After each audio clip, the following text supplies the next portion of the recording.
Oya, mambo vipi mdau wa trending updates? Kama ulidhani bungeni ni kulala tu, basi hujamsikia mbunge Jessica Magufuli jana bwana. Mwanadada amevuta kipaza sauti na kuwasha moto kuhusu mchongo wa vijana wa Bongo. Hii sio ya kukosa. Sikiliza nondo alizozishusha Jessica Magufuli. Jessica ameiambia serikali live kuwa kuwapa vijana mikopo pekee haitoshi. Amesitiza kuwa oya, msimwage tu hela mtaani alafu vijana hawajui wazifanyie nini. Amesitiza vijana wanahitaji kwanza ujuzi na mbinu za kusimamia fedha kabla ya kupewa hiyo mikopo, yaani knowledge kwanza alafu mshiko baadaye. Lakini hakuishia hapo tu. Jessica amependekeza kuanzishwa kwa maonyesho maalum ya biashara kwa ajili ya vijana pekee na kuwatafutia masoko ya nje ya nchi, yaani anataka bidhaa zako wewe kijana zifike mpaka mambele, ni maanisha majuu.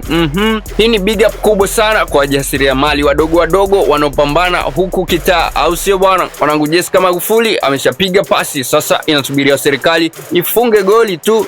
Wewe unaona hii itasaidia kupunguza ukosefu wa ajira au ni story tu za bungeni? Drop comment yako kupitia comment section hapo chini, lakini pia usahau kusubscribe, like, share, turn on notification ili uzidi kupata update ya matukio mbalimbali yanayojiri every time. I'm out.